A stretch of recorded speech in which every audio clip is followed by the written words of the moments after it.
Hadirin yang dirahmati Allah,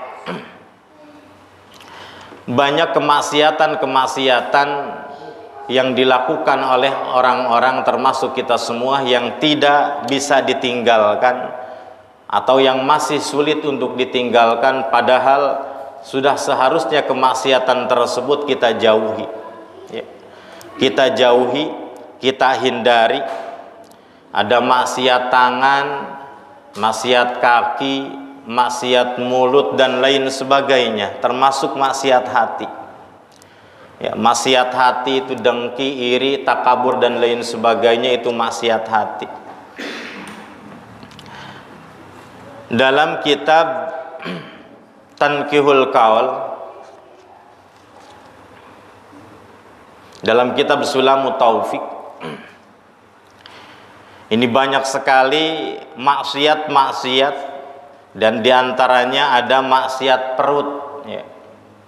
Maksiat perut berarti yang masuk ke dalam perut itu suatu maksiat. Wa min ma'asil batni aklu riba. Wa min ma'asil batni aklu riba, termasuk bagian maksiat perut adalah memakan harta riba. Hati-hati, ya, karena kadang-kadang riba itu tidak sadar, apalagi kalau orang yang sudah kecanduan memakan harta-harta riba, sehingga merasa tenang, ya, merasa aman, yang padahal luar biasa. Riba itu dosanya dosa besar setelah zina, ya. Jadi kalau tahapan dosa besar pertama adalah membunuh, ya. Setelah membunuh tadi adalah zina, dan yang ketiga riba. Memakan harta riba ini termasuk maksiat perut. Yang kedua wal muksu, upeti termasuk, ya. Kalau zaman dulu mungkin, atau zaman sekarang mungkin upeti itu malak lah, ngompas dan sebagainya. Awil gosbu, nah gitu. Wal gosbu termasuk gasab. Gasab juga ini termasuk maksiat perut. Maksiat perut, melakukan gasab. Gasab itu pertengahan antara nyopet, antara nyuri dan minjem, ya. Itu gasab. Kalau minjem, dia mengambil barang orang lain dengan izin, ya, dan akan dikembalikan lagi, minjem namanya. Kalau nyuri, mengambil barang orang lain tidak izin dan tidak niat dikembalikan, nah, namanya nyuri.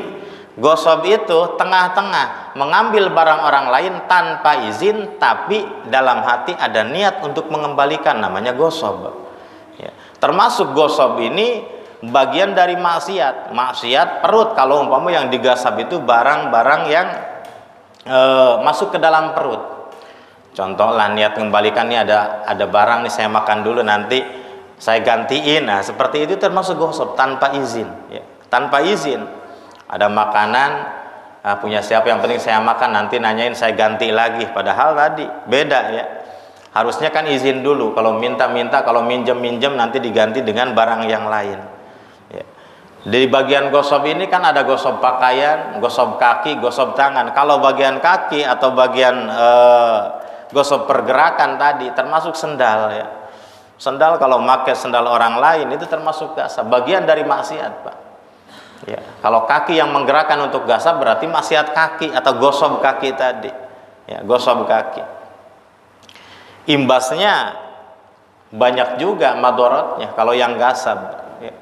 Contoh lah, namanya maulid, acara maulid, ke belakang kemana, ke belakang kemana, naruh sendal di depan.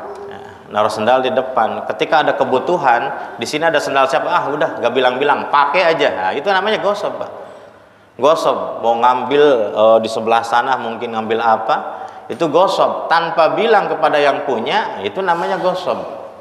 Akhirnya dipakai, ketika yang punya keluar, ini sendal gak ada. Nyari-nyari gak ada. Akhirnya karena yang punyanya buru-buru mau pulang, dia pakai sendal yang lain.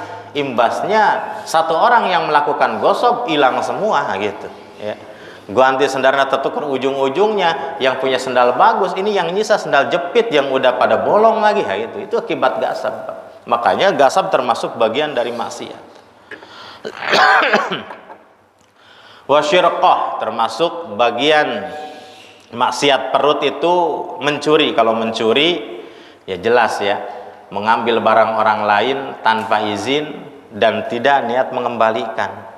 Ya, apapun yang namanya nyuri ya, itu hukumnya haram. Kalau umpama nih punya tetangga punya jambu, ngambil ya tanpa izin, tanpa bilang, atau buah dan sebagainya, ini termasuk tadi mencuri, karena tidak akan mengembalikan kan, udah dimakan tadi. Ini berarti syirqah ya, termasuk mencuri, yang dosa termasuk bagian dosa. Kecuali dalam hukum fikih ada wa ulima ridhauhu, yang sudah dimafhum keridoannya. Seperti kita punya tetangga udah nawarin, Pak kalau mau jambu ambil aja, walaupun gak ada saya, kalau mau ambil aja, kalau mau ngerujak gak apa-apa. Berarti kan itu ibahah, memperbolehkan ngambil jambu ya, ngambil buah kalau untuk ngerujak. Tapi kalau untuk menjual, memborongkan ya jangan. Ibahahnya hanya untuk tadi, mungkin kalau mau ngerujak ngambil aja, ya mentang-mentang diperbolehkan ya udah semuanya ya ambil, wah dapat 1 karung diambil karena udah diperbolehkan, itu beda lagi urusannya ya.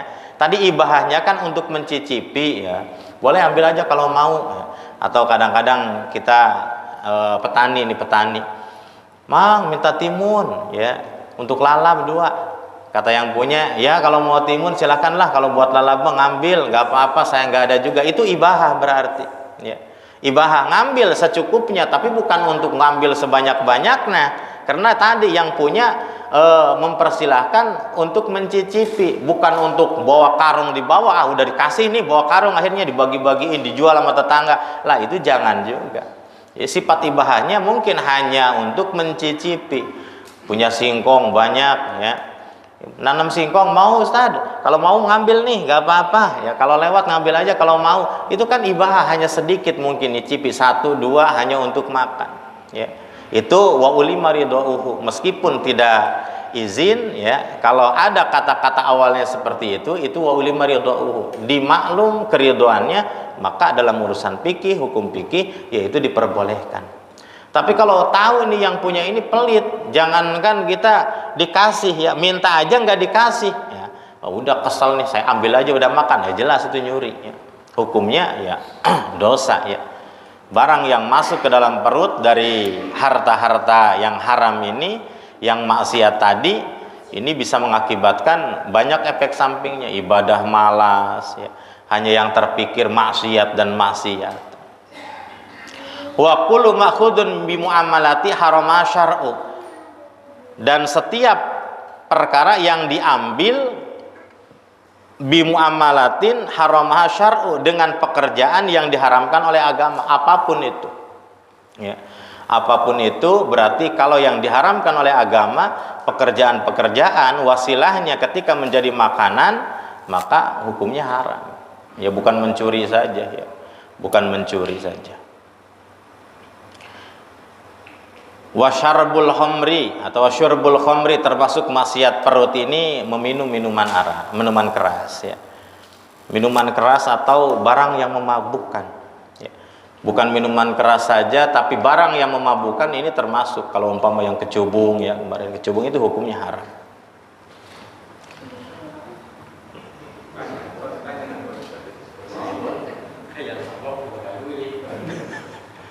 Ya, pakai kecubung itu hukumnya haram.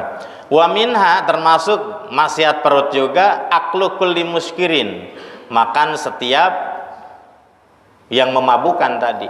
Wa kullu najsin ya, setiap najis. Wa mustaqdirin, yang dianggap jijik, itu juga termasuk maksiat perut. Wa akilu malil yatim, memakan harta anak yatim. Memakan harta anak yatim termasuk maksiat perut. Awil awqaf ala khilafi masyhuratil waqif, atau wakaf yang tidak sesuai dengan apa yang disyaratkan oleh yang mewakafkan ya. Mewakafkannya untuk masjid atau mewakafkannya untuk kegiatan agama sosial, malahan dikontrakin, uangnya dimakan sendiri, itu beda lagi urusannya ya. Kalau umpama wakafnya untuk sarana ibadah, terus malahan manfaatnya beda. Ini karena pesantren ini gak ada siswanya, akhirnya pesantrennya dikontrakin aja dah, dimakan. Nah itu beda lagi urusannya. Ya. Karena tidak sesuai dengan yang diinginkan oleh yang mewakafkan. Kalau mewakafkan contoh ini untuk pesantren, bangunannya udah dibangunin sama yang wakif, uangnya udah dibangunin, ya kamar-kamarnya karena santrinya gak ada, sepi, ada yang mau ngontrak, udah kasihin aja, kontrakin, nah, lumayan nih duitnya, ya. Ini hukumnya tadi. Hukumnya termasuk maksiat maksiat perut kalau masuk itu, masuk ke kiainya, masuk ke ustadznya dan sebagainya. Kecuali ya kalau umpama untuk ibadah sosial ya dikontrakin, ya hasilnya dipakai untuk sosial. Kadang-kadang kan manajemen masjid yang sudah benar-benar ahli kan, yang punya sarana pinggir jalan dibikin ruko, tapi kan manfaatnya, uangnya tidak dipakai untuk pengelola, bukan DKM, tapi kembali lagi ke masjid. Jadi masjid itu saldonya bermacam-macam. Saldonya itu bukan dari infak yang ngasih saja ke masjid, dari ada pemasukan. Ya, ada pemasukan dari ruko-ruko yang dikontrakan, mungkin per bulannya, per tahunnya ngalir, itu boleh karena tadi. Ya, kalau di wakaf modern tadi ya, yang masjidnya pinggir jalan ini, contoh lah di Arah Amir ini pinggir jalan milik masjid semua ya, karena pinggir jalan lumayan, askesnya ini kalau dibongkar bikin ruko depan ya, dikontrakin ini setahunnya ya, masuk ke masjid, itu kan seperti itu boleh pemanfaatannya, karena tujuannya untuk memakmurkan masjid, untuk meramaikan masjid dan sebagainya. Kalau ada pedagang nanti banyak yang belanja, banyak yang ikut sholat juga, sehingga masjid semakin ramai. Ini seandainya kalau umpama yang pinggir jalan masjid seperti itu, modalnya dari kas masjid, karena nanti ujung-ujungnya ke masjid juga. Itu pengelolaan. Tapi kalau tadi alama syurita bi khilafi masyuratul waqif, berbeda dengan yang diinginkan oleh yang mewakafkan, malah dipakai untuk memperkaya diri sendiri ya. Memperkaya diri sendiri kan banyak, Pak. Banyak kejadian-kejadian banyak kejadian-kejadian wakaf tadi oleh nadir. Banyak yang kejadian mewakafkan ke DKM masjid nih, mewakafkan nadirnya DKM masjid, tapi ketika sudah tidak menjadi DKM masjid, si wakaf tadi tetap dikelola, dimiliki oleh DKM, sehingga ada dua kepengurusan, masjid ya masjid.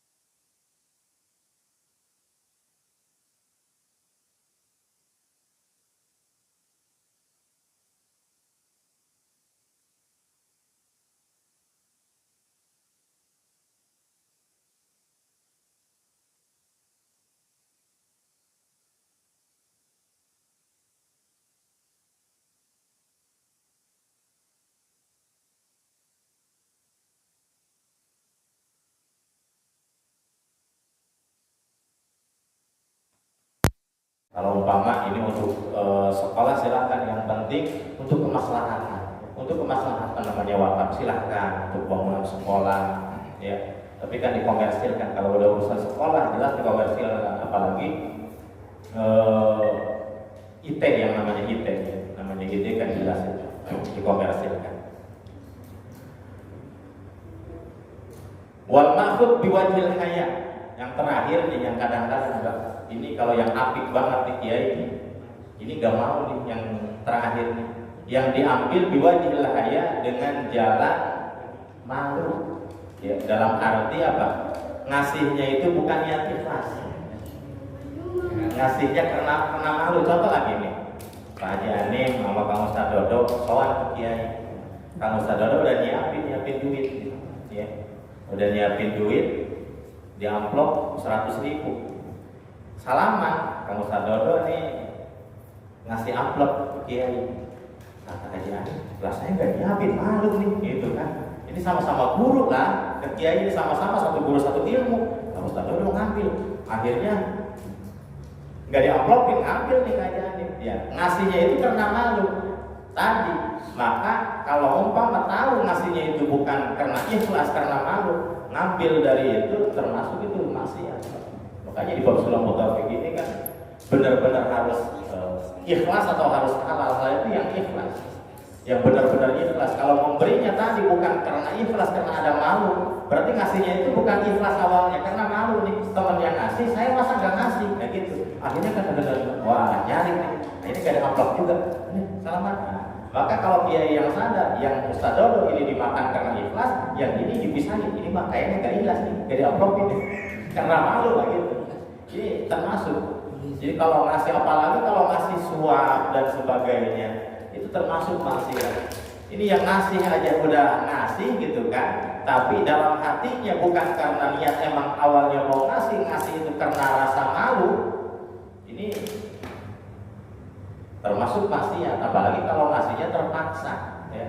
Ngasihnya terpaksa itu termasuk ya. Kalau hukum di sini maksiat ya, maksiat perut.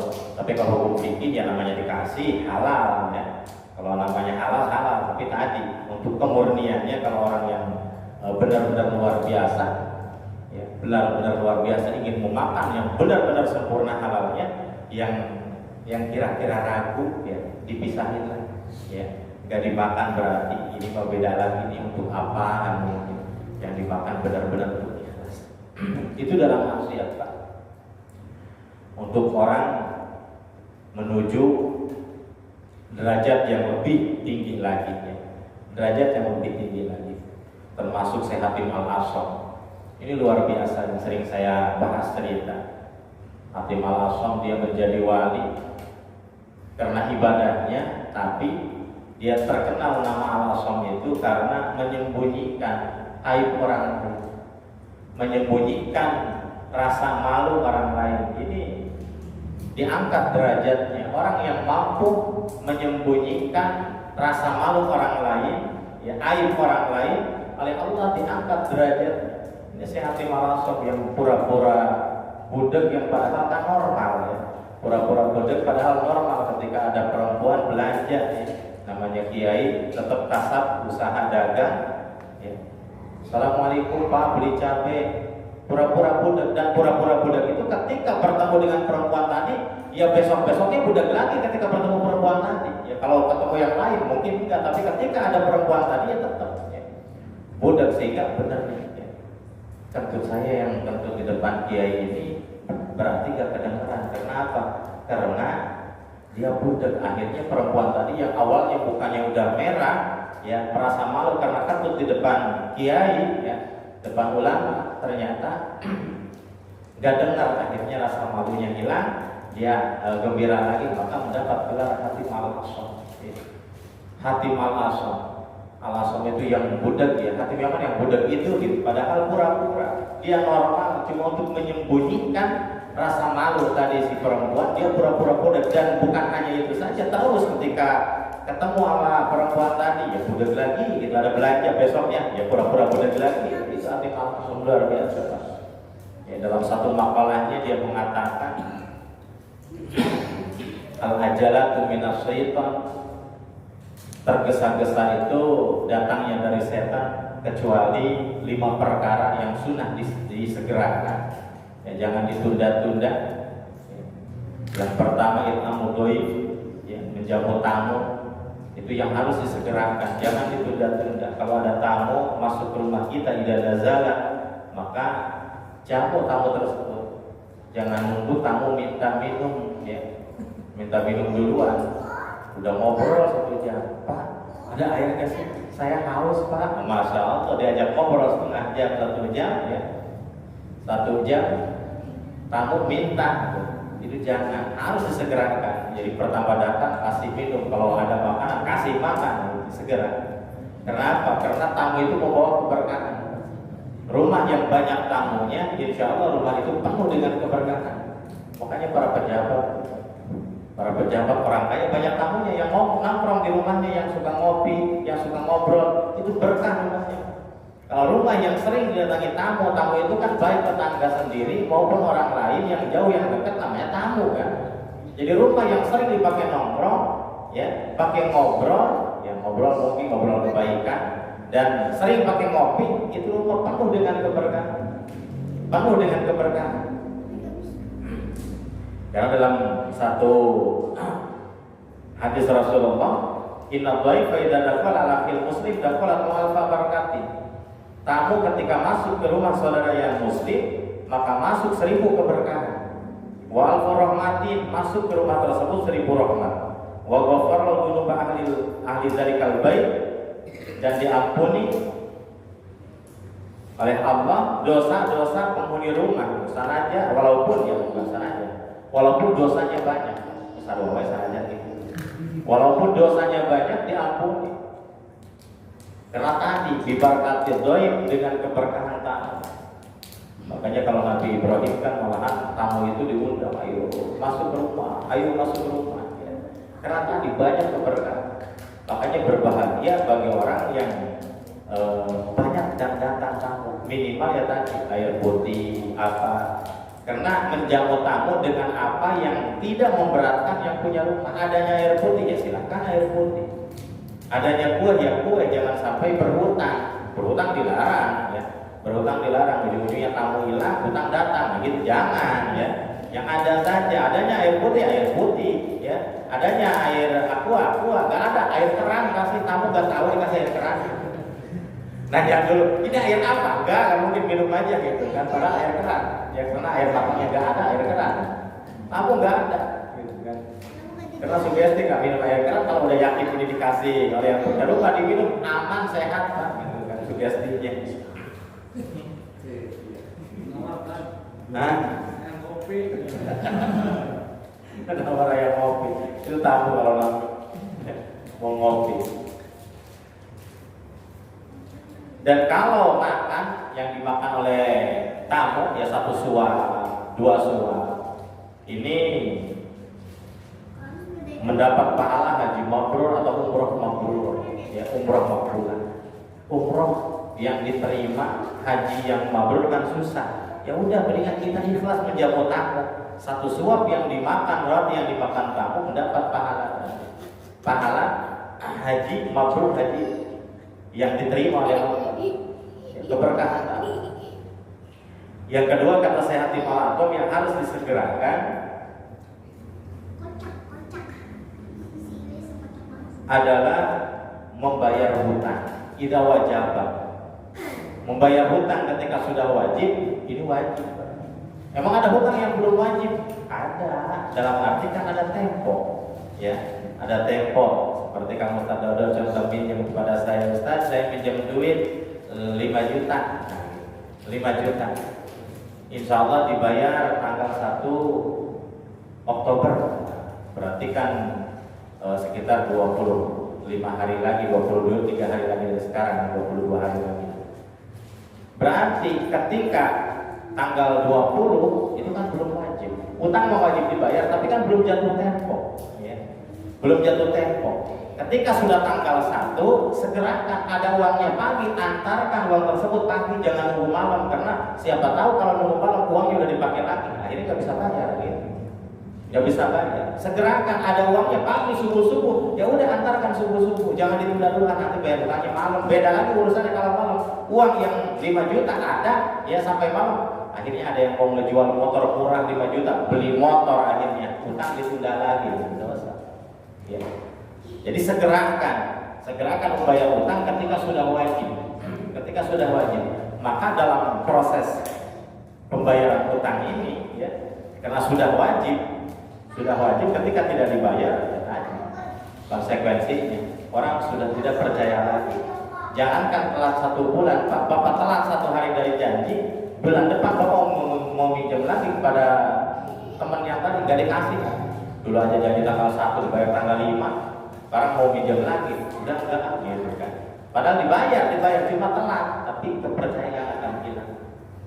Makanya timbul pertanyaan, bagaimana nih yang menjalankan ibadah haji, ibadah umroh kalau masih punya utang gitu.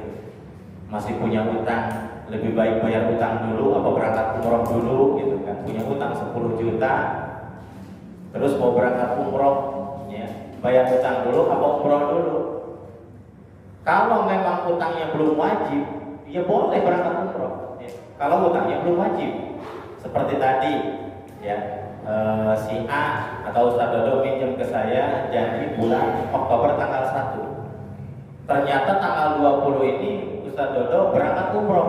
Mau berangkat umroh boleh? Ya boleh. Ya.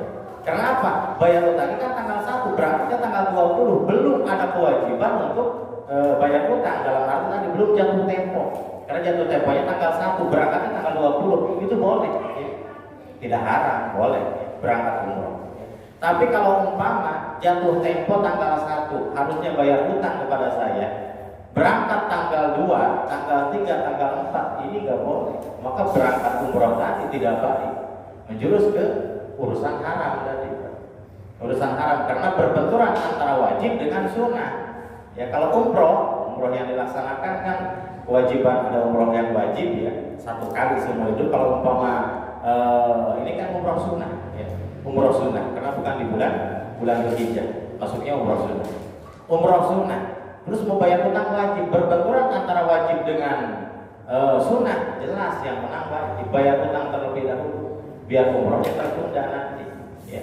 Berarti tanggal 2 bayar dulu di utang yang 10 juta, berarti umroh nggak berangkat. Ya kalau milik nasibnya nanti bulan berikutnya kan bisa berangkat, tapi jangan memaksakan kalau umpama berbenturan antara wajib dengan sunnah. Bagaimana kalau berbenturan wajib dengan wajib? Berbenturan wajib dengan wajib, cari mana yang lebih penting. Ya, contohlah ibadah haji wajib, ya. Bayar utang wajib.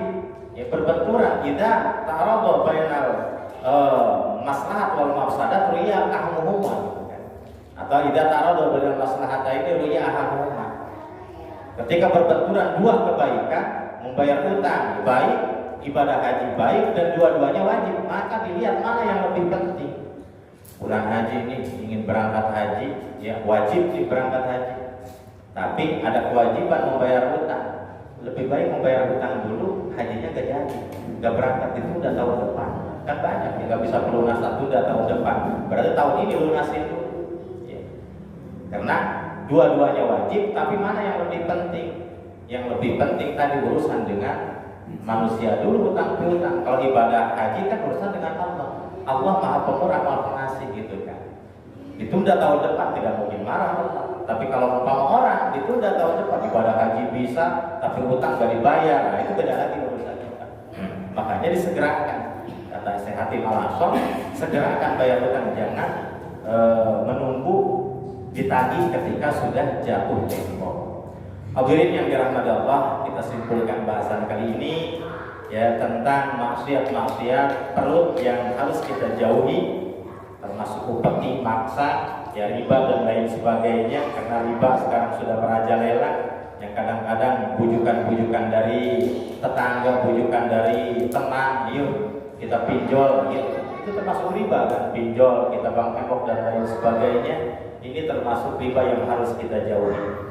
Yang kedua, makalah dari Syekh Hatim Al-Ashar yang harus disegerakan ketika ada tamu, ya, ketika kita punya utang, segerakan untuk membayar, jangan sampai memudaratkan orang yang memberikan utang. Sudah dibantu oleh orang lain, jangan membuat mudarat dan celaka yang memberi utang. Hadirin yang dirahmati Allah, mungkin hanya itu bahasan yang bisa saya sampaikan. Kurang dan lebihnya mohon dimaafkan. Apabila ada kata-kata yang salah atau bahasa-bahasa yang kurang tepat, mohon dimaafkan yang seluas-luasnya. Ditutup dengan ucapan billahi taufiq wal hidayah. Assalamualaikum warahmatullahi wabarakatuh.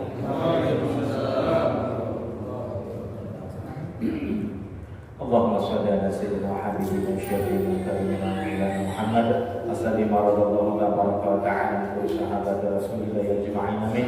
Alhamdulillahi rabbil alamin hamdan 'alimin hamdan syakirin hamdan yafi ni'amahu yukafi mazidah. Ya rabbana lakal hamdu kama yanbaghi li jalali wajhikal karim wa li sultanik.